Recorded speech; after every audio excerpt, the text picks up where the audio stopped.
case in point is the upcoming Olympics, right? Here in Brisbane. If you think about that, right? This is like gene doping, for example, right? Is where if you could imagine that 50 years from now, and this is already happening right now. We're testing it now for gene doping. You will have two classes of athletes. You will have the unmodified ones, and you will have the ones that are genetically enhanced, right? They probably can't go in the same category, right? It's a little bit like now, like with this other movement where you can have world records, but you can take as much doping as you want, right? This is the next step to that, right? So yeah, for an Olympic Games like this, you could imagine that you could make, and this is already happening in cows, that you can make a mutation that gives you increased muscle mass, right? And that is just delivering a virus and a CRISPR genome and our smart scissors that cuts a little bit of your DNA, gives you a mutation and makes sure that your muscle mass increases. So now that individual will have huge muscles, but not because of training, right? But because of genetic engineering. Also, wait, excuse me. Sorry to interrupt. You don't have to. So, for example, with steroids, I think, not that I'm particularly passionate on the whole steroids conversation, but I think one of the misconceptions is that you inject yourself and then boom, you're yoked. But obviously, if someone's particularly jacked and they've taken steroids, there's the truth behind the matter is that they've actually obviously still stimulated the muscles and undergone a lot of physical activity to activate the steroids. What you're talking about is the fact that you can bypass the working element of the system or the track and go straight to the end product. Absolutely. Really? Well, you would still need to use your muscles to really give them the coordination to throw a discus or something like that. But just increasing muscle mass genetically is done in cows. It's a natural selection in cows. The cows that we eat have been selected for those type of mutations. So it will not even gene doping will not happen overnight. Right? This will take several months, or maybe years for those muscles to increase their mass. This is also not overnight, right? Because muscles need to grow. Yeah. Even if you genetically engineer them. But the principles of genetic engineering and steroids are kind of the same. So if you think about what you do with a steroid goes into your bloodstream, it binds to a receptor on cells, and it basically activates a genetic program and tells them you need to start become bigger, right? I'm simplifying here. Thank you. but in other words, it signals from the outside to the inside. And what it does on the inside is basically changing the expression of genes. So you could also say like, I'll just forget about the outside, but just change the genes directly, right? Instead of using the steroids. So now you don't need to take the steroids. You just go straight to the heart of the machine and activate that. And that's the kind of technology that is now becoming mature, is that you can selectively start activating particular genes in a particular cell type at a time of your choosing.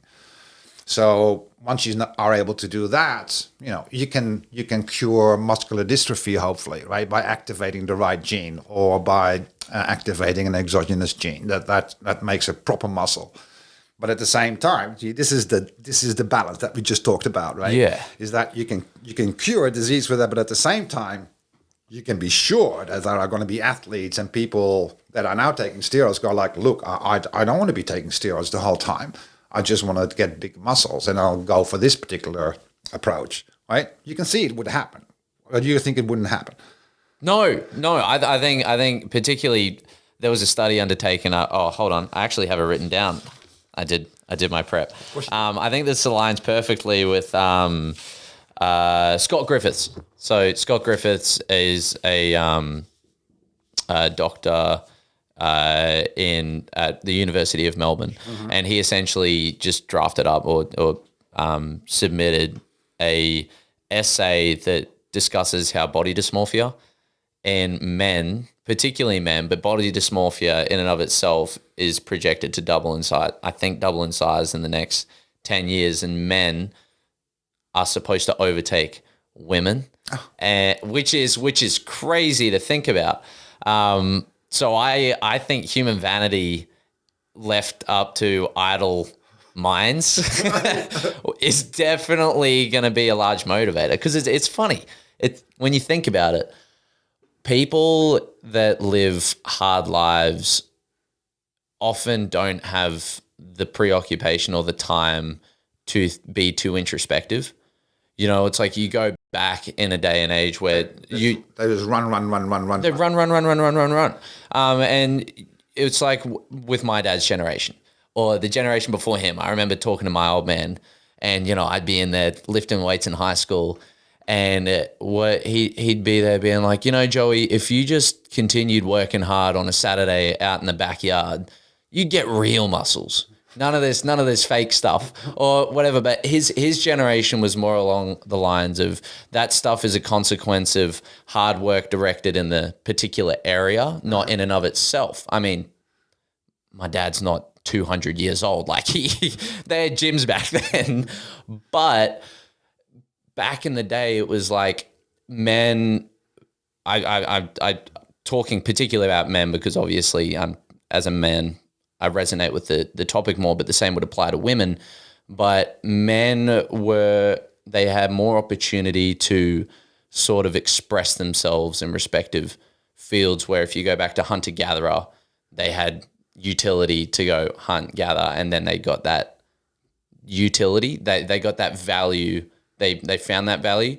And then you go back 60 years ago or so, and, you know, like when the draft or when men went to war or when men were doing more laborious jobs, and then you come to today and it's almost like it would be interesting to get your take on this, because I haven't fully thought through the thought, but it seems like with body dysmorphia predicted to overtake women in the next 10 years, male body dysmorphia, that if you don't have something valuable and meaningful to apply yourself to and your efforts towards, the only possible way of sort of projecting yourself as a worthwhile human being becomes the purely,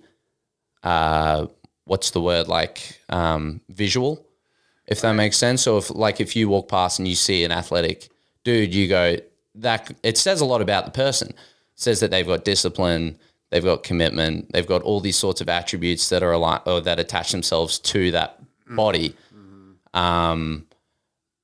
So, like, what do you think? Well, what you're describing is an exponent of our current society, right? Which is very much image-based, right? And it's undeniable happening. Social media are probably driving that mainly, right? That it is this image-based value system. I personally think is this. Hopefully we're going to come back from this, right? Because the value of an individual evidently is not judgeable by how somebody's body looks like. I mean, if in that case, Hawking wouldn't be in a wheelchair having muscular dystrophy, but having one of the sharpest minds in quantum physics, right? So are you not valuing this person just because he doesn't look like somebody else? So, but having said that, I recognize this is the current trend, and this is something that drives people. But maybe that is also then something that is going to change once we start to be able to modify our bodies at will, right? Then all of a sudden, everybody is going to be different, and it's going to be uncoupled from that work as well, right? Now somebody can look perfect, and it's already a little bit like that. You can go for plastic surgery and spend millions of dollars on plastic surgery and look amazing. Doesn't mean that you've done the work, right? You can pretend that you've done the work. So it's kind of there if you have the will and the money to do it. So if it becomes easier in the future and more diverse, I hopefully what will happen is that people will no longer put value on how a body looks like, because the body is now hackable, right? So if the body is hackable, then that should no longer be, one of the criteria which what you judge somebody. It's more the content of one's character, I would think. Well, that's interesting. I don't think that's a conversation that too many people are having, because I don't know how many people think that that's actually possible. Like value through scarcity. So if you can actually, you're almost saying that it's going to work itself out in around, or you'd like to see it work itself out because it's going to be so easily accessible, forecasting whenever in the future, it will kind of devalue the superficial and force people to recognize, like, well, as you're describing, character. Hopefully. Value through scarcity. That's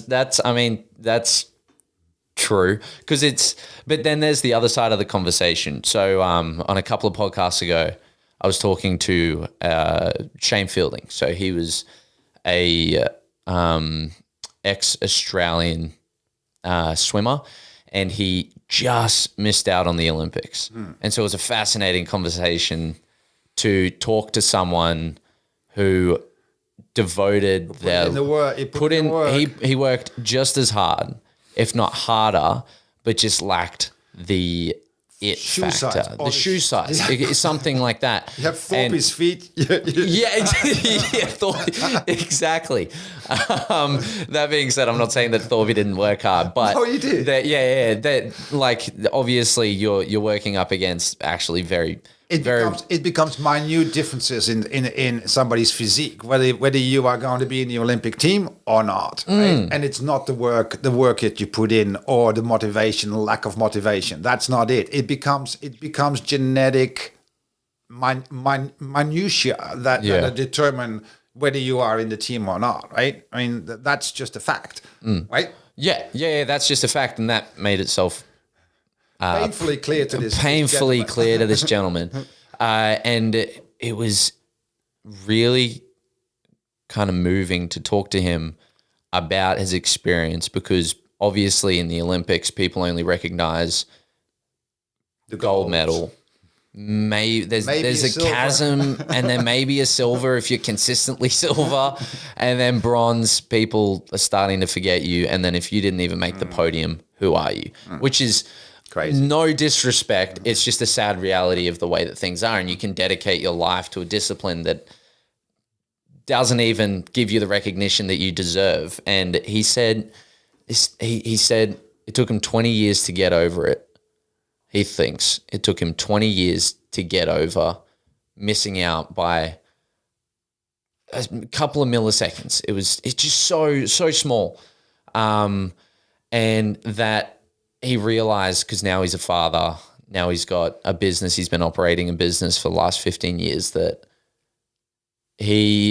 people put so much onus on the result that they forget the person that they're becoming along the way. And it's tying that back into here. If we're putting so much onus on the result, just jabbing ourselves with the genetic mutations that makes us so great, to pair that with what he's talking about, I guess half the purpose for going to the gym isn't just to look good. It's not just to be healthier.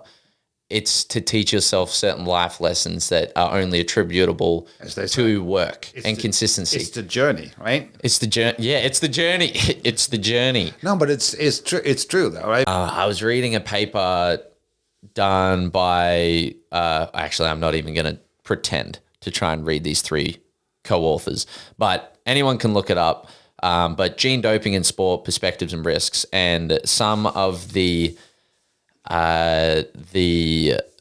issues raised were things like, once you activate the gene mutation, Ah. is there a switch? Is there an off switch? Or another one, is it possible to, is that going to be carried on, that now edited gene, is that going to be carried on Right.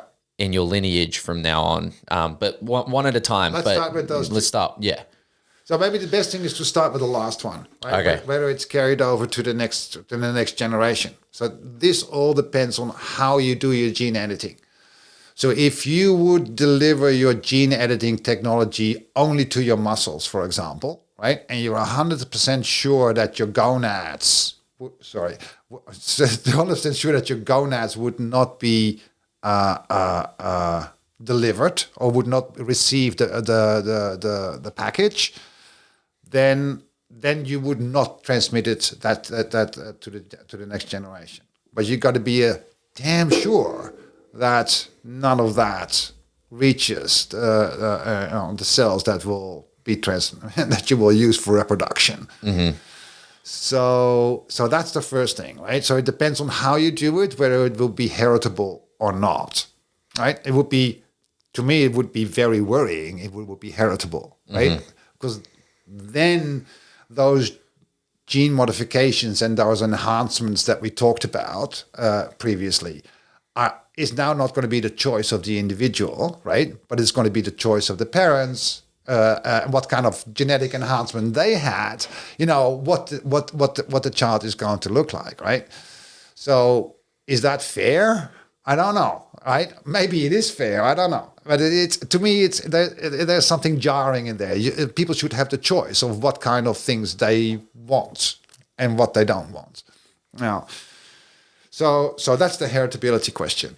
In terms of the switching on and off, again, that depends on how you do it. If you go in with CRISPR, for example, and you change the genetic code of your muscle cells, then that's permanent, right? Unless you go back in with a second genome editing round and you change it back to what it was originally.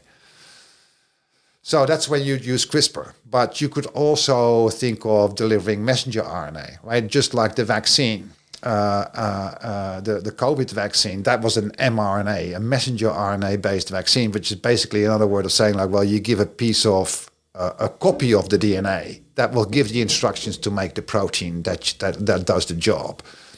So that will certainly be temporary, right? What the messenger RNA doesn't integrate into the cell's genetic DNA, into its library, if you want, but it will just make something temporarily, enhance your muscle strength, and then be gone. There are multiple ways you can do it. There are ways that we use in our own genetic engineering approaches, where we use enzymes that flip in and flip out pieces of DNA at will, right? So we can flip in one piece of DNA at a particular spot, and then it does a job, and then we said, okay, that's enough. Then we flip it out and we put something else there. So what's that useful for? Well, to make something not permanent, right? Oh, right. Okay. Obviously. And also the real estate where you deliver this in the cell, you don't want to disrupt anything of the normal machinery. So there are certain spots within the DNA where we know we can put cargo without penalty. So that's the kind of places that we use to put those desired pieces of DNA, in a safe harbor, as they call it. So that's how you use that real estate. You can flip in and flip out pieces of DNA at will.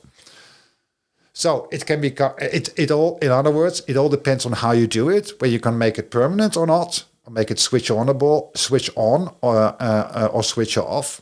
And finally, you can also think of systems that are genetic, where it's permanent but still switch onable. Right, where you can put a gene in and go like, only when you take this particular drug, it will start to switch on, right? And then when you stop taking the drug, it will start to switch off. So horses for courses, right? Basically, everything of those possibilities is possible, and there are technologies that straddle both, right? Which are permanent genetic modification, but still inducible.